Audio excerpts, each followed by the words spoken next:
thanks for taking the time after about 2 years trying to get you to do a podcast with us. I would oftentimes get little videos from you with, you partaking of some on the 2 yachts that you have that, you're having a little, after all your studies, you'll go and have your little party lines and you'll send me pictures of it. So, but welcome and thanks for taking the time. So why don't you tell folks, who is Atiba Griffith and what is he about and why was I interested in having a conversation with you in the first place? Well, I on my side, I can't speak for you why you want to have a conversation with me, but yeah, so as you know, I started actually in the arts as a classical flutist. Actually a graduate of Brooklyn College Conservatory of Music in classical flute. And along with that, I did a BA in philosophy. So I'm known as an academic just from the offset.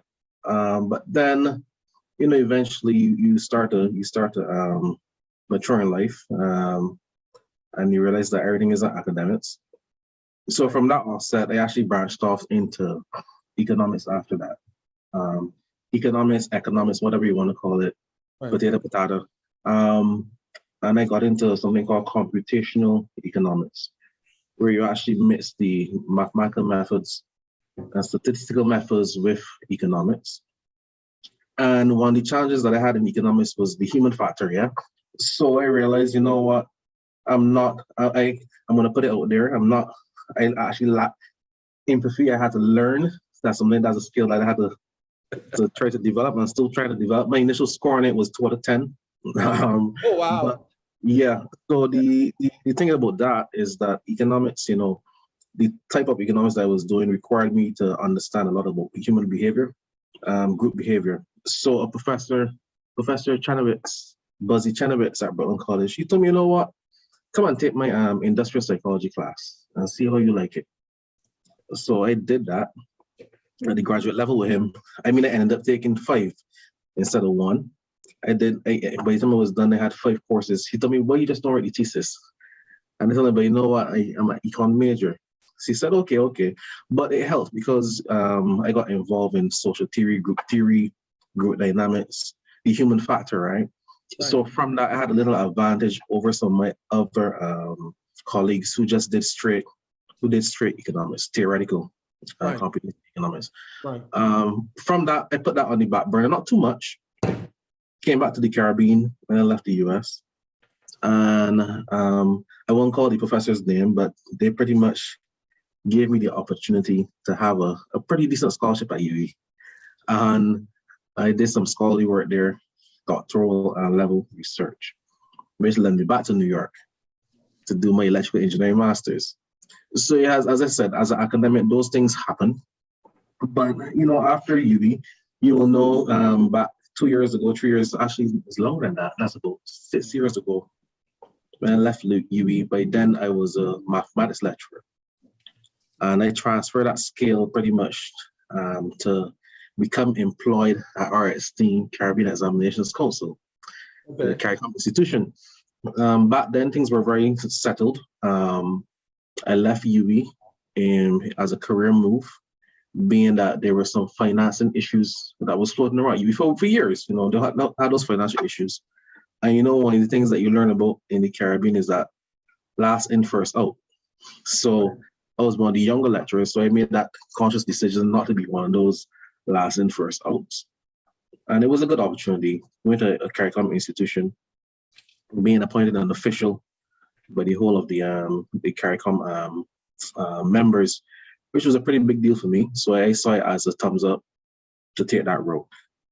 So as I said, I ended up being the head of statistics, or the statistician assistant registrar. That was in 2015. And then eventually after taking Ken's class, I won't call it a UWI business school class, but really and truly it was a class facilitated by yourself. And that got me back into what we call risk and statistical measurements and risk, projections and risk, how you actually go about measuring it. And then behind that backdrop, we had COVID. Right. Yeah. And then behind that backdrop, I was also at another engineering school, George Washington. And that became a big deal, right? Because, most of the engineering projects, they're benched on risk of completion. So if you don't complete a project within time, you have to actually pay the contract. I actually have to pay back some of the money that would have been in the contract, the value of the contract. Okay. So a lot of the contracts are drawn up that way. So if you say you're going to finish by, say, January 31st, and you're going to like a week being late or 2 weeks, they actually start to deduct from your payment. So government contracts in the US, depending on how they're written, if it's a time-sensitive contract or information-sensitive contract, they have those clauses that are there. So that true risk and the measurement of risk into a spin, right? Even for as simple as Caribbean islands, we would think that they're simple, but because they're not very large and can't take exogenous shocks that well, it becomes more complicated because one little shock can throw you off, right? Yeah. But versus a larger country, larger economy can handle a little more pressure in terms of those type of shocks. So it got the ball rolling again with risk, and that is where I'm at now. I want to say very clearly, I'm not a risk practitioner. Right. I'm an academic that do research in statistical measurement and engineering. I can apply that to risk. I can apply it to pretty much anything. Right. It's just so happened that risk has now become on the forefront of a lot of what we're doing. Yeah. And so that is where the money is trending a lot in terms of models and designs. So of course, I'm gonna trend. You're gonna follow the money. You're gonna trend. That's all part of being a career professional, right? You trend where the demand is. Yeah. So that is pretty much short bio sketch, but I mean it's a lot more than that. But in the basis of why I would have taken the class, it actually happened that where I was working, I actually saw it as something necessary, and we actually took that class that we did with you. I think it was from May to August. And you're a better person and a better academic for it. So in the full disclosure, what Atiba is referring to, Atiba attended our International Certificate in Enterprise Risk Management, and if I remember, I think Atiba was one of two individuals who got a distinction in that class. And so so let me just put that out there. So let's speaking of modeling. So as you know, we have the Caribbean Risk Management Academy, and it's under the auspices of the CRMA that we have in this conversation, right? The podcast. So we recently launched a new product/service called Risk Maturity Modeling. And as I would have spoken to you and for the folks who will be listening to this, Atiba worked with us on developing a risk psychometric assessment, and that is also being excavated and built out to offer to potential clients. But Atiba, with respect to risk maturity modeling, it's not done now in the Caribbean, whether it's financial or non-financial. So it's another first for us. And you obviously is going to be part of that team. And we're not doing it as an added value to anything. It's a product or service we'll be selling to potential clients who do not now have it. For a matter of fact, we use it with an existing client that we have right now. They didn't ask for it, but we did it as an added value. And so we could use that as a frame of reference and experience when we're offering it up to others. So we're going to continue this conversation as to, right now it's very qualitative. So we have to add, and one thing folks you'll know about Atiba, like my good stuff, hence we get along, it might be easy, but it's definitely not cheap. So we will have that sidebar conversation. So let's segue into risk management or the lack thereof for Caribbean institutions. Now, you're a well-traveled individual, and Atiba, which failed to mention, hails from our goodly neighbor Barbados. Let's start at the basics. You are an academic. Why isn't risk management taught in schools, high schools to colleges? And I'm not speaking about aspects of financial risk in bachelor's. Why is, as CRMA offers a program a bachelor's in risk management, enterprise risk management, operational risk management. Why is that not now or part of the curriculum in high schools from where you sit? Why is that not part of the curriculum for our upcoming leaders?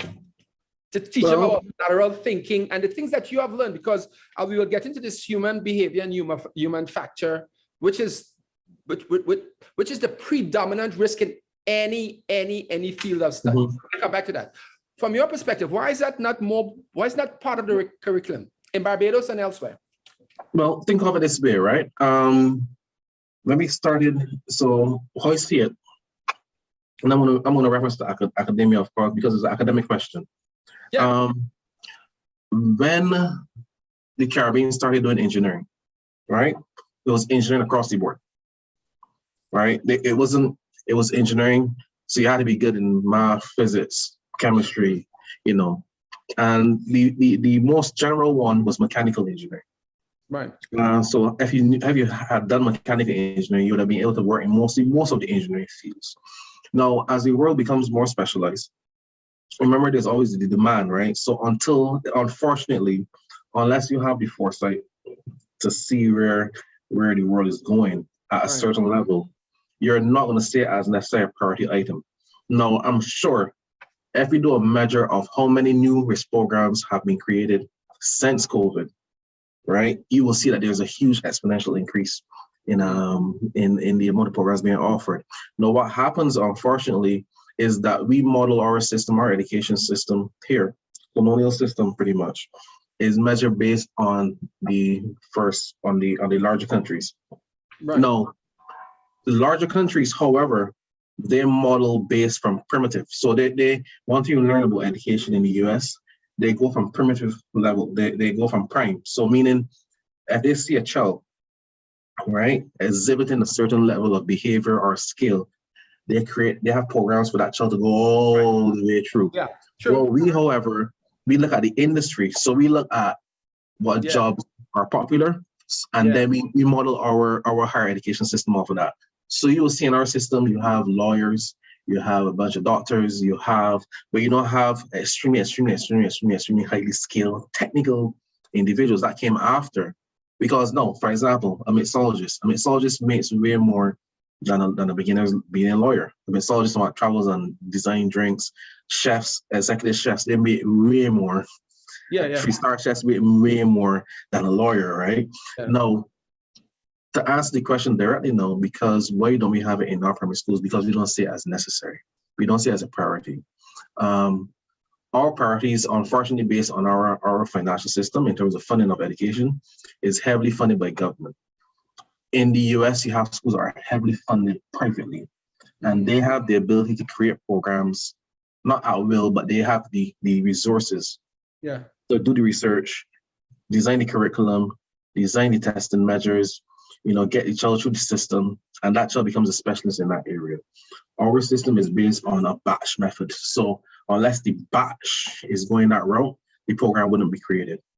And it's not right or wrong. It's an issue of limitation, right? Of asset limitation or resource limitation. However, I have an argument against that because where I sit as an individual, I can prove that starting in the arts made it easier for me in terms of understanding electrical engineering and the sciences. Okay. Another person will tell you that you should have started in the sciences.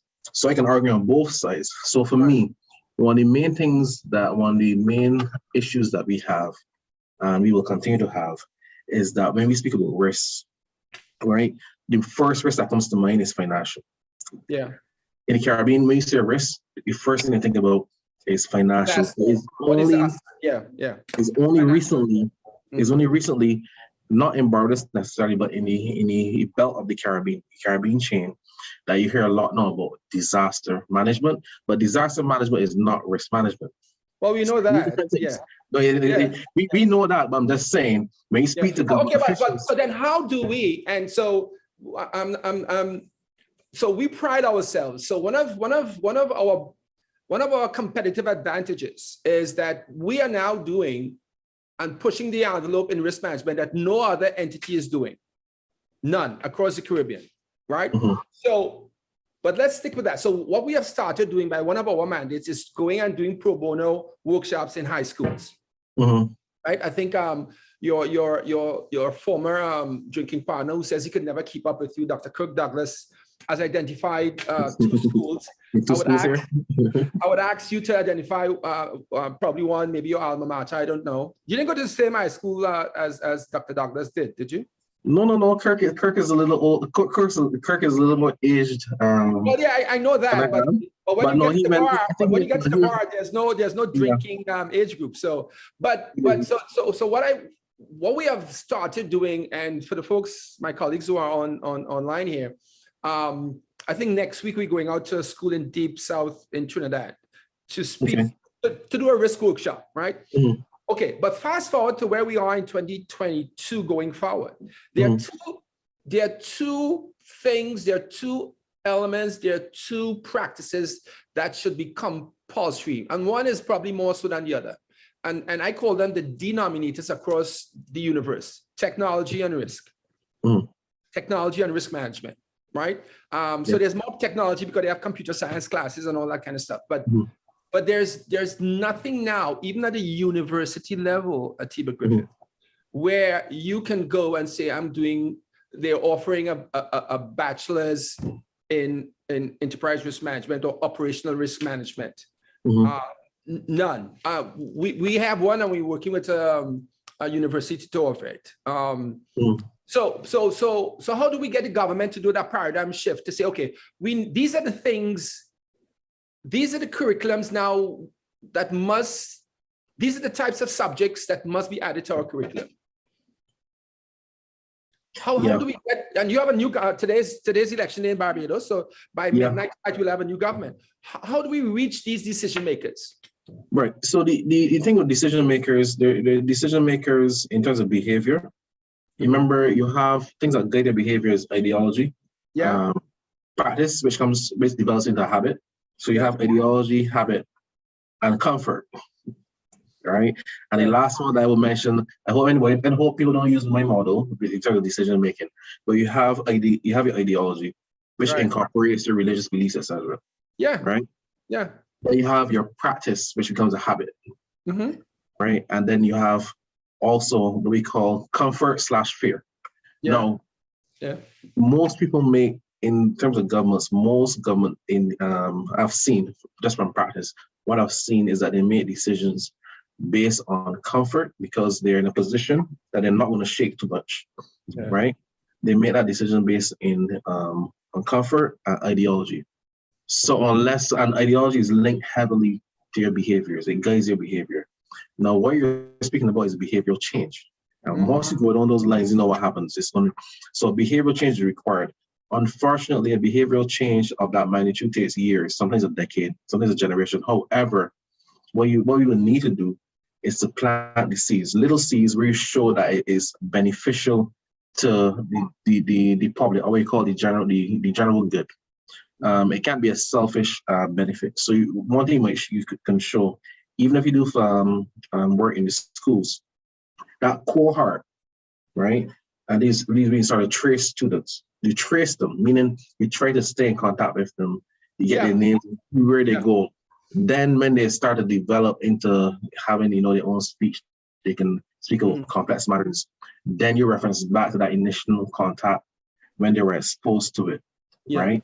And then you'll be able to see the benefit, how it impacted that particular cohort, right? So you have a control group. Again, these statistics, you have a control group.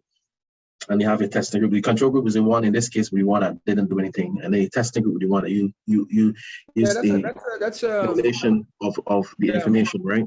So that's the way to do it, because that's what most decision makers are into now. And they call it evidence-based policy. Let me push back on that. That's a truism. Once you are set in your behavior, your mindset, it takes a really extraordinary stimuli to get you to change. So Newton's law of motion, and we are living that now, says an object at rest stays at rest until it gets kicked in the butt. So what has happened, and it's not necessarily decision makers as it is the institution, they are now being forced into this risk management space. You referenced COVID, right? So we are now involved with one or two major Caribbean institutions, and that where the European Union got involved. And so one of my questions I keep asking myself is, and I'll probably ask them is, would they have gone this route had it not been for that external stimuli saying, we will pay it, we need you to do this. For matter of fact, we're tendering on something, and you and I had this conversation when we are as we build this team to offer to them. They are doing that because they're being asked by an external body, hey, you guys need to do this, we are doing it, so you need to do it. So yes, and actually a very good, you see this book? Anthrovision. It's authored by Gillian Tett. She's an anthropologist turned financial, she heads FT, Financial Times out of the US Bureau. So she's a journalist / financial person, but anthropologist by training. Yeah, so she uses what we call evolutionary economics. Yeah, listen, evolutionary finance. I mean, I have read this thing twice, and then there's about two others. So when I say people, risk is the greatest risk to any organization, we're talking about this human behavior and mindset and the human factor, all those things come into play. So, and then too, we'll take some credit for introducing you to people and culture risk when you did our program. So we'll move on past that. So we have some work to do in changing the mindset of future leaders. And the only way we can do that is to introduce them to things like, teaching of anthropology about humankind and human behavior. And do you remember that equation where your attitude plus your behavior forms your, what's the C word? Culture? I can't remember. Oh, culture. Yeah. Right. Okay. But even that is morphing now. Believe it or not, your culture is. I mean, I admire people that do those studies, but I'm not.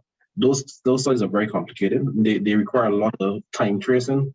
Yes. When they do field studies, they require a lot of time in terms of you have to trace people like for 8-10 years and to get things figured out.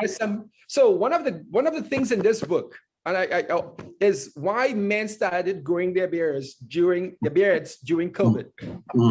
And when you read this, it's like a eureka moment. Wow, it's logical. It makes sense. So read it. I see you grew yours a little bit longer during COVID as well. So let's move forward. So for us for the Caribbean now to train and educate and mind our future leaders, we need to constructively disrupt their current education or the education system in some form or fashion. Introduce them to the things we are talking about. It just have to happen because it's happening in the outside world, Atiba. And so how do we then compete? Hold on a second, and this is right up your alley. I sent an email today speaking about when, I'm paraphrasing here, when are we going to start looking at risk in the metaverse? When are we going to start? So when we're talking about future proofing or horizon scanning, you need to stop. You can't just do horizon scanning now. You have to do like metaverse risk scanning. And I'm sure some people are going to read that and say, where does Hackshaw get this crazy stuff from? But it's happening in the outside world. It is. So again, we are trying to do our part in getting there. Let's go back to human behavior. How, given where you are working or may work, how do you influence change? How can you, Atiba Griffith, knowing what you're both an academic, you're both a practitioner, an engineer, or a partly trained psychologist. So you're much more risk educated than probably all of your managers combined. And I could damn Skippy save some of your previous or prior co-workers, but that's kind of actually saying that. How can you, where you are now or going, influence change?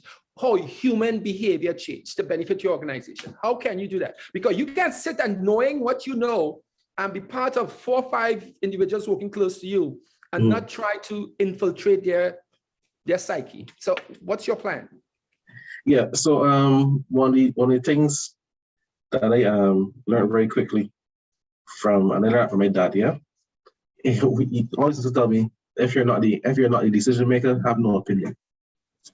I could have never understood it when I was younger. Now, the reason for that, he always used to tell me, you're going to create, if you have an opinion, you're going to create a lot more questions than answers. So when I started at a certain institution, I just did. Shut up. I did like this, and I just acted. I act. And my approach was, I'll prefer to disrupt you, do something that you're not accustomed to. You'll eventually ask me a question, why? And I'll explain why. But I'm not going to go with you first all of the time, because you got to understand the mindset that I'm coming from, right? So a lot of the policies, there's a lot of firsts where I started working at CSC. Right. The first head of stats was just a registrar for that area. So the advantage, I had the ability to pretty much shape the structure that I wanted. That was the first one. So when a lot of questions were being asked, I used to say, but I am the professional, and you may not be able to see it now, but you'll see it eventually. I may not be even here when the full thing evolves. But one of the main things, though, is that pragmatism is very important. Pragmatism, with that, you're always your own poison. That's the first thing. So you have to be able to take responsibility for your decisions, right? So if you do something that don't work, you just try to improve it. If you had plan B, if you had a plan A, and then you had a plan B, and plan A didn't work, some people say try plan B, but my approach is they try to improve plan A until you exhaust it. I mean, you use it and use it until it's exhausted. So one of my approaches to influencing change is that you lead it. Most of the time people are like, that crazy person, that crazy guy there, this system will never work, especially statistical. And they say that equation is too complicated. Yeah, but it's working now, right? See that? See, it's working now. I mean, it still has some issues, but it's working. It's functional. I did that with statistics. And then I had the opportunity to do that with corporate planning and strategy management. Mm-hmm. They said that it was too IT based and a lot of other things that people have to learn these things. And they said they will learn it.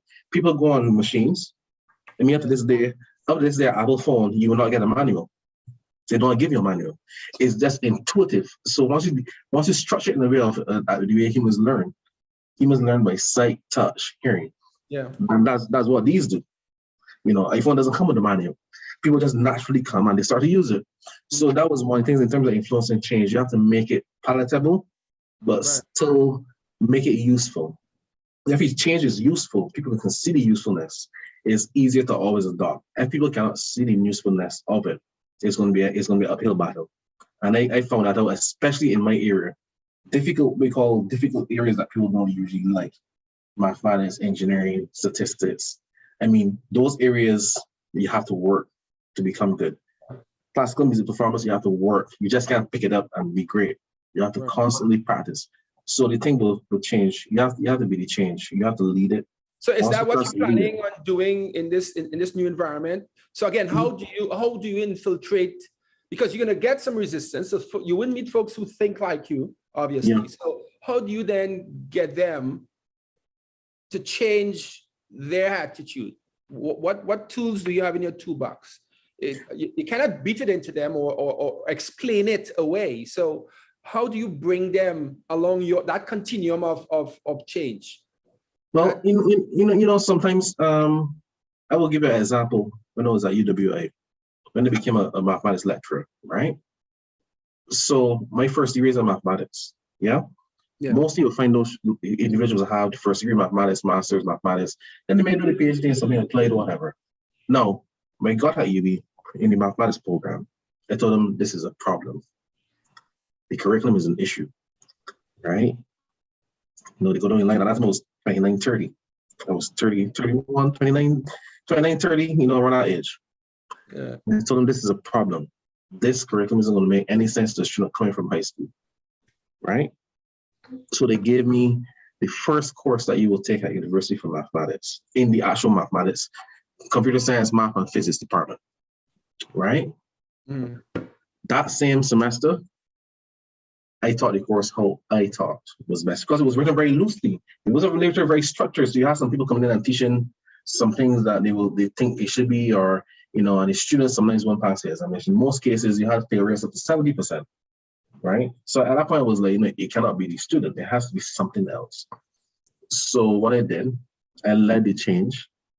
Some people made a lot of noise, but I also led the change and I tracked my cohort. So up to this day, I have students who are finishing off masters now, who tell me, yeah, for the first couple of weeks, we thought you were arrogant and this thing, but you don't understand. No, sometimes that happens. I mean, you have, as I said, pragmatism is you're your own poison. Yeah. You accept responsibility. So most of the time, people speak about change. You have to be agent. You just can't be that little concept over there. This is change, right? Sure. You have to be agent. Change requires an agent, right? If you made a reference to the first law, Newton's law, object at rest, this at rest unless after the pun, right? No, if you speak about change, you look up change scientifically, right? Mm-hmm. That's the object, right? But change will just stay there unless you have an agent, right, to move it. So it's the same concept, but with that, you always will get resistance. And the resistance, you can think of it as your electrons and protons. Yeah. Electrons and protons constantly do this and tug against each other, and it generates energy, right? So it changes like the same thing. You just have to make sure the direction you want to go in is the one that has the higher charge, right? Mm-hmm. So that is usually how I approach it. They come across sometimes as people are being love to use the word arrogant. In the US, they call it confidence. I don't know. Yeah. So I'm glad. So the folks who are listening there, and they have some other names they tend to call me. So I'm okay with being labeled as such, because to be that agent of change requires some, how should I put this, boy? A higher level of confidence. Yeah. It does require that. And so the folks, my colleagues listening, you see that word you guys call me, I'll have Atiba address you with it. So all of which we are speaking about now, since you didn't have the opportunity to effect change in that last spot, would you have it in the spot that you're going into? And are you willing to be arrogant enough, confident enough, because I know you have that, to say, okay, you know what, we need to shift these mindsets around here. For us to attain the objective, I need to lead this change. Are you willing to do so? Yeah. So it didn't feel last time, It happened after I left. After I left, it got so bad that it actually made the board of undergraduate studies because of what was going on, and they actually changed the curriculum. They changed the curriculum. So change did happen. They actually changed the curriculum because there's no way you cannot accept 100%. So your students at start is considered 100% started, right? Mm-hmm. And then you have 70% failing a first year course. It doesn't make logical sense. It either means your bar is set too low on acceptance in terms of standard, or someone isn't teaching how they should, or the curriculum isn't clear. This couple it can only be those few things. And most of these times, I'm a non-Bayesian statistician, by the way. So, and for me, intelligence is constant. To me, everybody has the same level of intelligence until tested or tried. Okay. Born with this line doesn't. And you're frozen a little bit there. So hopefully we'll have Atiba come back. I don't think I necessarily agree. So when you design, I don't think I necessarily agree, and I'll defer to you, my dear friend. But to say that, well, actually, I'll put a prefix inside there. I don't think everyone is born with the same level of risk intelligence, but intelligence as a norm. Well, yeah, probably. I have a few folks I was involved with. I think that was one thing that was lacking. But we'll move on from there. Okay, so let's. I want to focus on your skill sets and experience, and broaden it out to helping the decision makers that currently exist. Because there's something I say that it's going to be next 10 years or more before we have a different type of leader leading the largest employer in the Caribbean is the government of the respective institutions. And if you look at, and as I would have shared with you that and you referenced it, your gender, your ethnicity, your education, your lifestyle determine how you view and respond to risks, right? It determines your mindset for the most part. And then I'll add, if you can't think it, you can't act on it. If you look at the construct of all of the leaders, the majority of the prime ministers or presidents, they are all of us, the majority of them are of a certain gender and age group, with a few exceptions. Yeah. So one, you being that statistician, theorist, that says to someone like my good self that they tend to think alike. Yeah. How do we get, so if it's going to take 10 years for them to move on, but the folks who may be groomed to take their spot may be similar ilk.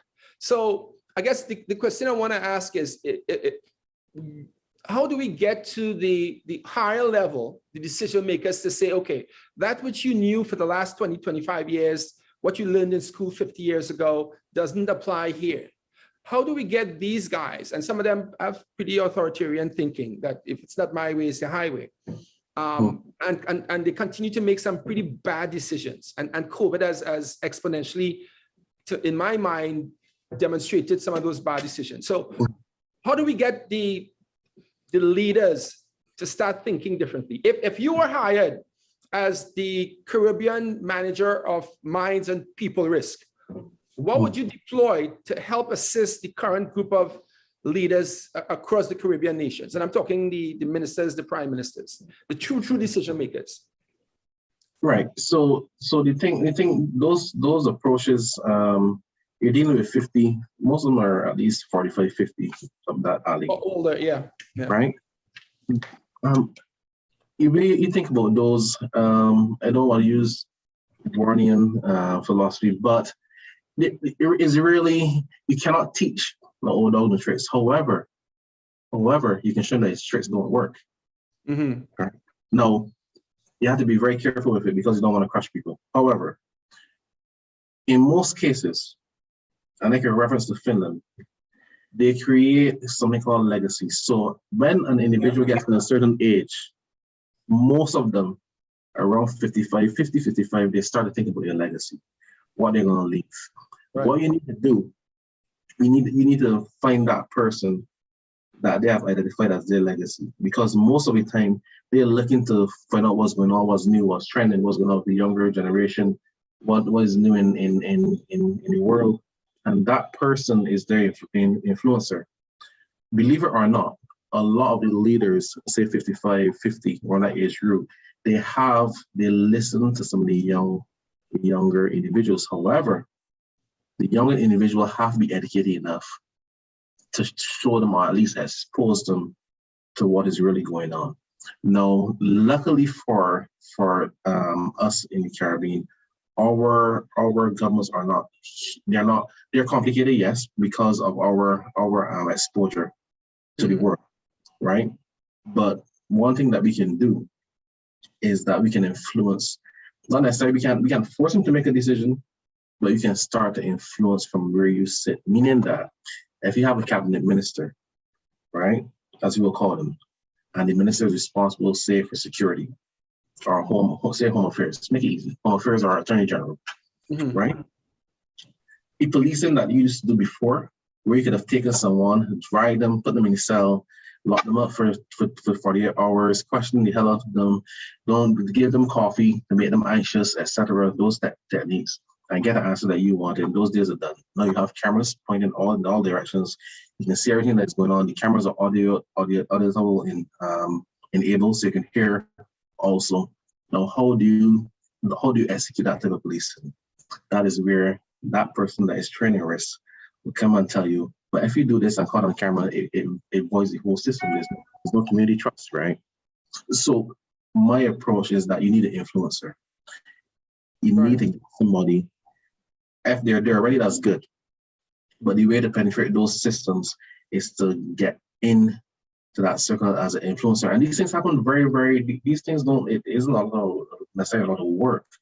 It's that you have to have the right network to get it done. You don't necessarily have to do it yourself, right? In most cases, some of these people sit and have breakfast. Some of these people sit and go dinner. Some will have impromptu meetings, and that's usually when you get them in their truest form, who they are. They're not acting as a minister or anything, and that's where you had a conversation or have someone have a conversation with them. That was my approach. When I found certain things weren't going as I would want in certain institutions, you're considered. You now got here, last in, first out. So you do it this, you add, and you get other people to plant those seeds, and then eventually it may grow. It may need more nurturing, but you certainly don't uproot it. It may grow slowly, like a year. Here's a major caveat to that. Given how the environment is, or we talk about the velocity of risk now, I don't think most institutions, private or public, have the luxury that they had many years ago of waiting to see things grow.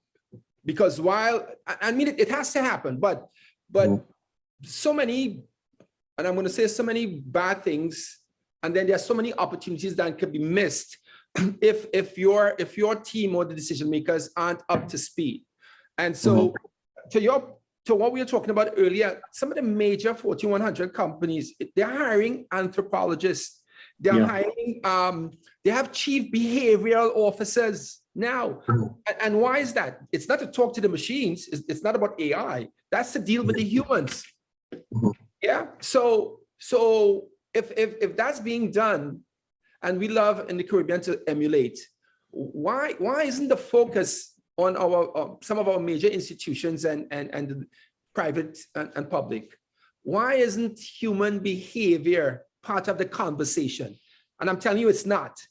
Those two words never come together. They'll talk about humans and bad behaviors, but human behavior is not in the boardroom. It's not on any job descriptions. So that's why I asked that question. How do you then infiltrate the mindsets of the current group of leaders? Because Atiba Griffith, as we sit here and we spoke about Newton's law, there are things that are happening now that if they aren't addressed, I don't know. And that keeps me up at, well, if I don't have a few beverages, keeps me up at night. What I want to do is I want to bring in any of the folks who are online to ask any questions of Atiba. And then Atiba, whatever those questions are, we'll come back and we'll close off. And I could be talking to you for hours, but our time doesn't limit that. So I see Neville is there and Nisha is there. You guys, Neville, you always ask good questions. Any questions for Atiba? Atiba, good afternoon. Good afternoon, sir. Nice seeing you again under unique circumstances. However, one question I'll pose at you as you spoke about the issue of government, made some kind of questions. And it's something I'm struggling with. And from your perspective, I see our approach to change as being one-sided because we look at the administration and not at government in its definition. So therefore, we look at the administrators and we try to influence the administrators, but then we sideline the opposition, which forms your government and its key decision-making entity of any state involves that bipartisan discussion. So when we try to influence the Attorney General, who could make the laws, but requires the opposition to pass based on your constitutional construct, I want to get your views on now looking at this whole change paradigm, bringing the opposition as part of government to what I will say fast track that change, because I believe it is stymied because we are only looking at one side. Your views, please. Yeah, so that is that's a common issue in the way our parliament is structured, our houses are structured, our government in general is structured, right? Because we have a system where democracy overrides, sometimes it overrides production. So to be politically correct, you lessen your production levels because both parties have to be satisfied, right? Or whichever parties are involved. Parties meaning not just two, but more than two. Now, the way that they usually get around those issues, you can do it by law. They may take a little longer because then it has to go through the same individuals. However, one of the main things that you've found is the fact they have to show the general, I keep saying, I use this word often when dealing with governments, the general good is not about necessarily you right now. You're going to be elected, someone's going to come and take over from you, but this is about the general good. And that's where the conversation usually needs to start.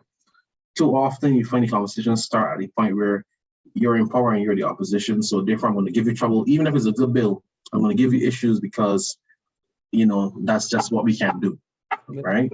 But when you look at the long run, even not even long run, because most things right now, I don't really see a long run. I see them as short term, medium, most. Yeah, because of how quick things turn.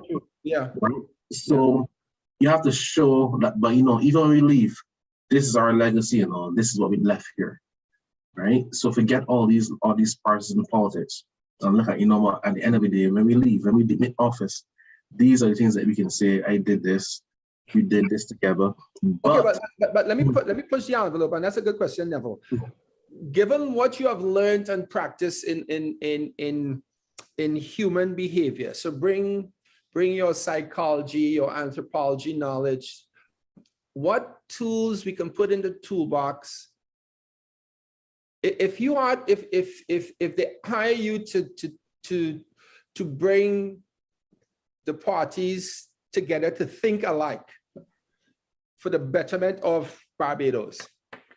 What does psychology or anthropology or human behavior teach us, or that you and I probably would have learned and practiced that they may not be exposed to, that you can then say, hey guys, this is a principle, this is something that you need to do. And so you talk about the good, that's something that they could probably but not necessarily agree on. But in terms of like a training development tool, is there anything you could pull and say, have them learn this or share this?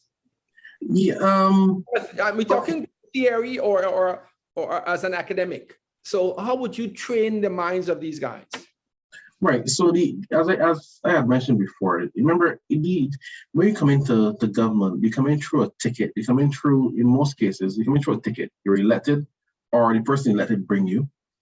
And there's always going to be a conflict where you have your ideas and then the government have their ideas, right? And you're hired by the government.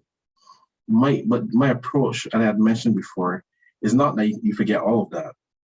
You literally have to show this is a benefit, right? And that is initially, once that person, in most cases, I can't remember the exact percentage, but it's about 70% of individuals, they may not want to make a decision before, but once you show them the benefit that is derived from that decision, in most cases, they will side with you, right? Mm-hmm. Now, there are individuals who are what we call actively disengaged, meaning they know something may be good, but they're just disruptive. They're just destructive, not disruptive, destructive. So regardless of what you bring, right, they're going to try to knock it down. And there's another way to deal with those individuals too, right? You can deal with them the political way and mash them. But to answer Neville's question, Neville, it usually starts with showing the benefit derived for all, not just one side. Because unfortunately, as I said, is an animal to itself. We have most government systems we have here is based on democracy, which means you have a balance of government, right? Meaning that we shouldn't be able to just unilaterally make a decision that everyone goes along with it. That's the reason they have the opposition, or what you call the fact that you have more than one party. Right, so that is a foundation issue. It's not a bad issue, but it can become counterproductive, right? Yeah. Stop a country from moving forward, or policies from moving forward, because most of your policies are going to derive based on the legal structure that you have. So the easiest way to approach that is to deal with the general good, show that benefit, and once you get a foot in, then you start to tweak it a bit, and eventually using your influencers, using individuals that you know are close to those members, even simple things like if they play golf, find out their golf friend what they're doing, try to get this idea across. That's the way you're going to have to do it, because human behavior is not very simple. It's a complicated thing. It's evolutionary, and anything evolutionary, it can grow negatively, meaning it can grow at shrink. It doesn't always have to grow and get bigger, you know. Some humans mature negatively. So they were really bright when they were younger. They were open to ideas, and as they get older, sometimes they just literally just dissolve into negative, this we call negative disengaged behavior. And some people evolve well. Some people evolve and get more ideas, have more in their toolkit, right? So that's a long, that's the shortest evolution, and there's negative evolution. Yeah. So let's bring it back to politics. So Barbados is in the throw of an election. What time does polls close today? 6 our time. Have you voted? Let me ask you some personal. Yeah, 6:20. It was at 6:20 this morning. Okay. So you want to prognosticate as to what you think the results might be? The current government, based on based on models, for me, they will get back in. They will get with the same mandate as large as they were previously, or no? I think they're probably going to lose 3 seats or so. Okay. About 3 seats or so they will lose. So that they will win, but it's not going to be the numbers are going to be closer. Yeah. Okay. It's not going to be as far. Before you had 40%, not swing, but 40% plus versus other numbers. Yeah. So But it's not going to be that far out this time. Okay. You know. Well, why do you think that is? Being a study of behavior, is it disenchantment, delusionment? Not necessarily disenchantment. In our electoral system, you have 2 main parties. Humans can handle you for so long. Usually humans can handle you for about 10 years. In our political system cycle here is a up and down. So right now we're on the up curve. Second term, we're on the down curve. Unless you do something a little more extraordinary, you will get a third. But in most cases, you get 2. Right? So it's regardless of how no matter what you do or how well you do it. That's the science in it. That's the sinusoidal wave that controls everything in the world. Most things in the world follow the sinusoidal wave in most cases. That is that part of that behavior. So right now they're up here, and then second term we're going to be coming down like that. So I mean, even on that down curve, unfortunately, you have 1 election left. So this election, you will. So is that the advice? So they may have hired you to say, okay, let's call a snap election 3 years in, because by the 5th year we may have been at a certain part of that curve that the results could have been potentially more negative than if we do it. Yeah. So scientifically, she was spot on. That, and there's another issue. But I wouldn't put it in the recording. We can have it off. We can have a okay. But it was well planned, because to get your pension as a minister, they say 2 terms. They don't define it, but 2 terms based on our NIS and based on our pension structure, you have to do at least 8 years. So I think the same thing here in Trinidad as well. When it's 3.5, you're gonna have to run the next term, and the calculation is done. You run the next term for sure, but then you run that next term, you're more likely going to be on the down curve. Yeah.